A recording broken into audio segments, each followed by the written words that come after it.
The curse of Valentina's mirror was an ancient legend, passed down from generation to generation in a small village nestled in the mountains of Romania. Few dared to speak of it, and those who knew the story said the mirror was not just a reflection of physical appearance, but of a corrupted soul. The stories varied, but they all shared one common truth. The mirror brought death and madness to those who gazed deeply into its surface. Valentina, a beautiful artisan, was renowned for her skill in creating mirrors of unparalleled perfection. Her fame spread across the region, and people from far and wide came to commission her pieces. But her beauty and talent did not protect her from the cruel fate that awaited her. As a young woman, Valentina fell hopelessly in love with a nobleman named Stefan, a charming but vain man. He courted her for sport, never intending to marry her.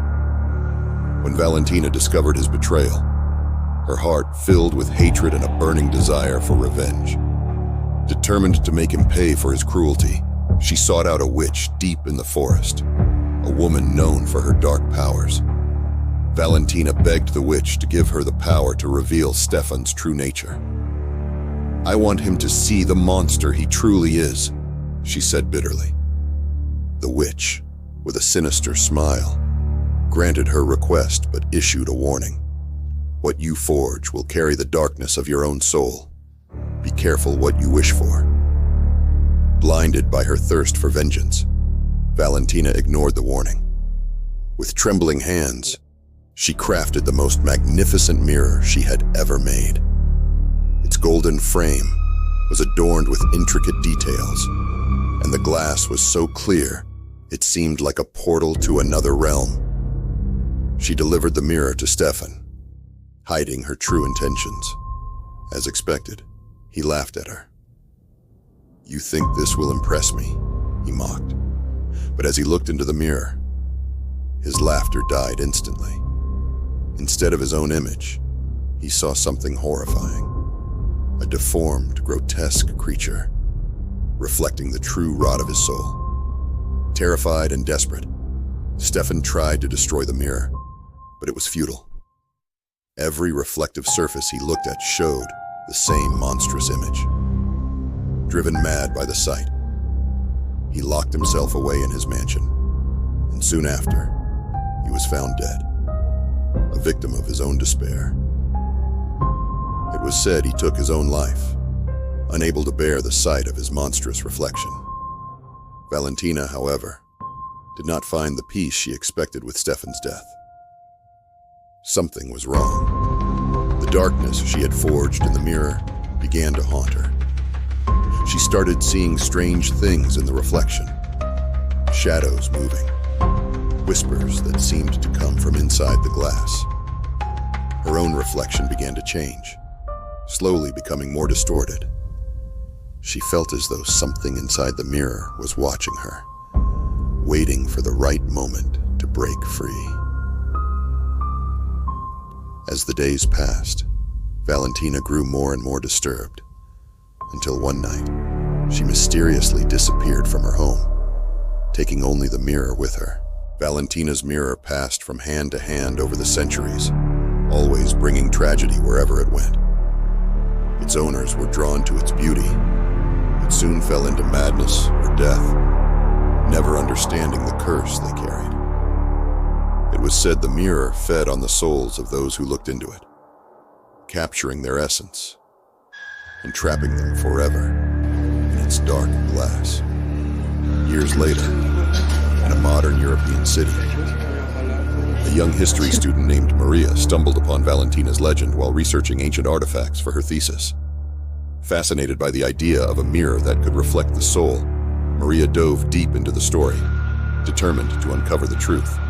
Her research led her to a small antique shop in a nearby town, where, according to her sources, the mirror was kept. When she arrived at the shop, Maria was greeted by an elderly man with a wary look in his eyes. When she mentioned the mirror, he hesitated.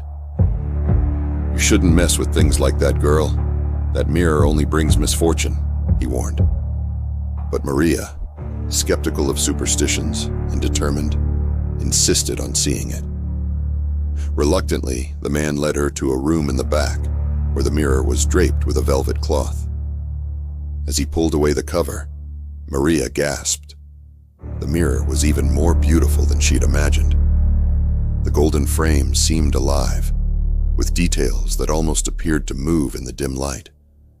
But it was the glass that captivated her. Clear, deep, as if something lay beyond the surface. She approached slowly, her reflection staring back at her, with an intensity that made her shiver. For a brief moment, it seemed as though her reflection smiled, even though her own lips had not moved. Startled, Maria stepped back, but at the same time, she felt an insatiable curiosity. She decided to buy the mirror and take it home. In the first few days, everything seemed normal. Maria took photos, made notes, studied the intricate frame, but something nagged at her. Every time she passed by the mirror, she felt a slight chill, as if she were being watched. Small things began to happen. Her reflection no longer seemed synchronized with her movements, and on some nights, she would wake up with the feeling that someone was watching her. Then came the whispers. They were faint, almost imperceptible at first, but as the days passed, they grew louder and clearer. Voices called her name, promising secrets and power. Each night, the whispers became more insistent. One night, she woke with a start and saw something in the mirror that made her freeze in terror. A shadow stood behind her reflection, watching her with empty, hungry eyes. Desperate, Maria tried to get rid of the mirror. She brought it back to the shop, but the shop was closed. There was no sign of the old man, and no one in the neighborhood seemed to remember the store had ever existed.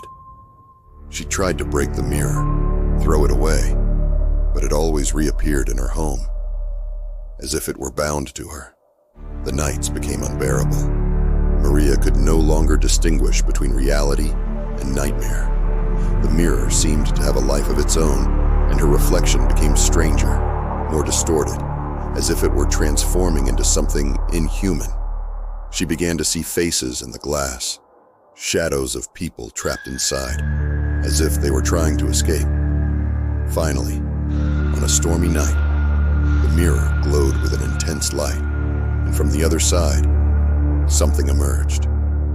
Maria's reflection, now a dark, twisted entity, stepped out of the mirror. Without resistance, the real Maria was pulled inside, trapped in the world of shadows and corrupted souls that the mirror carried. Her reflection, now free, took her place in the real world, a sinister smile on its lips.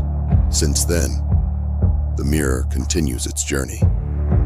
With each new owner, it brings tragedy and madness, trapping its victims inside its cursed glass, while their dark doubles walk free in the world, waiting for the next curious gaze to fall into the trap.